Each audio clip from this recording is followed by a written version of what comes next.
Yeah, and get the thing that we really crave usually, which is to feel seen, to feel heard, to feel like we belong.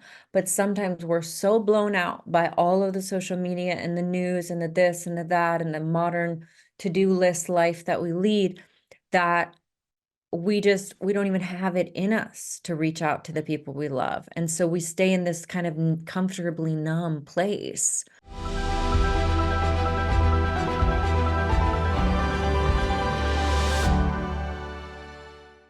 I'm going to ask you a kind of challenging question, and it's because I am feeling it in the zeitgeist, and particularly I know in our Sounds True community, because we surveyed our membership community recently, and we said to them, when it comes to challenges of the heart, what's the hardest thing for you?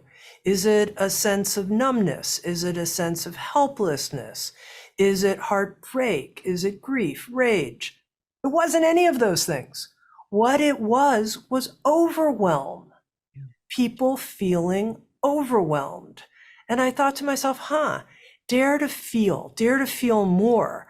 I wonder if some people are like, gosh, the problem is not that I need to feel more. I don't know how to work with the overwhelming amount I'm already feeling. So I wonder if you could just address that head on right here at the beginning. Yeah. So this is a great question because part of why we're overwhelmed and feeling overwhelmed is because we are intaking so much more information that is beyond our emotional processing. So our energy is going towards trying to feel the problems of the whole world instead of turning towards our beloved people in our lives and feeling a little bit more there and going a little bit more deep there, or saying to them, hey, I need you. I'm having a hard day.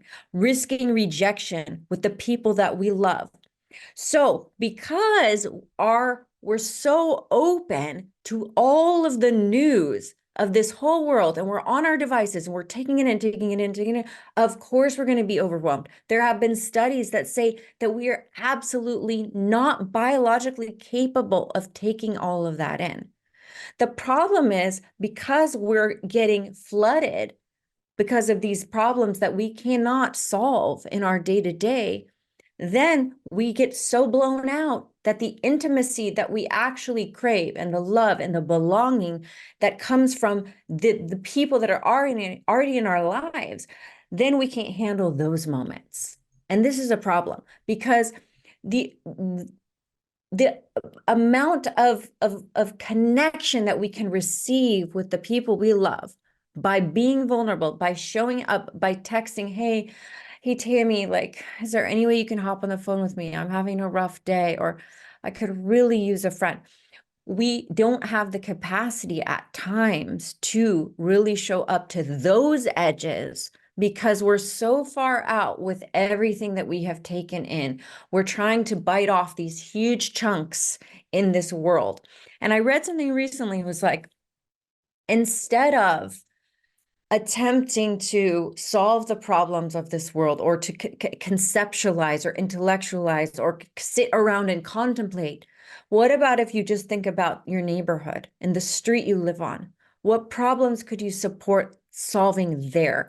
And I have a story about this in my book about a dear friend of mine who has devoted so much of her life to making her neighborhood incredible, applying for grants, getting artists, of all nationality and from different backgrounds to come and beautify and do festivals. And she's done potlucks for all these different types of bringing communities together. And that to me is like, oh, interesting. What if we look to our families and our immediate relationships to be putting our time and energy and love there to meet edges there? Would we feel as overwhelmed? I personally think that the overwhelm is because of the amount of information we're getting about the world, about politics, all of it. It is incredibly overwhelming. What happens when we turn to the relationships around us that are reciprocal, that we can be met in, instead of being tuned into that wide expanse via all of the different news and social media, etc. So I think that even though it can feel like counterintuitive, like I need to shut down my feeling, I need to numb out, It's more about discernment, discerning what comes in and through you. And that is, it's its own practice. I learned that from Lama Tsultrim in some of her retreats that I went on.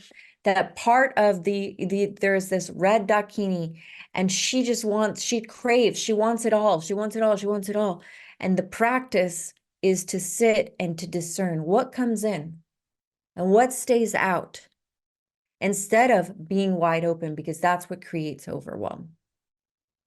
Beautiful answer. And part of what I'm hearing, and I just want to make sure that I'm getting it as you're meaning it, is that when we're feeling overwhelmed, we can take the risk of reaching out for someone's hand or voice or connection with another person or with people that live near us, and that action in and of itself is tremendously healing and enables us to be present in a more genuine way.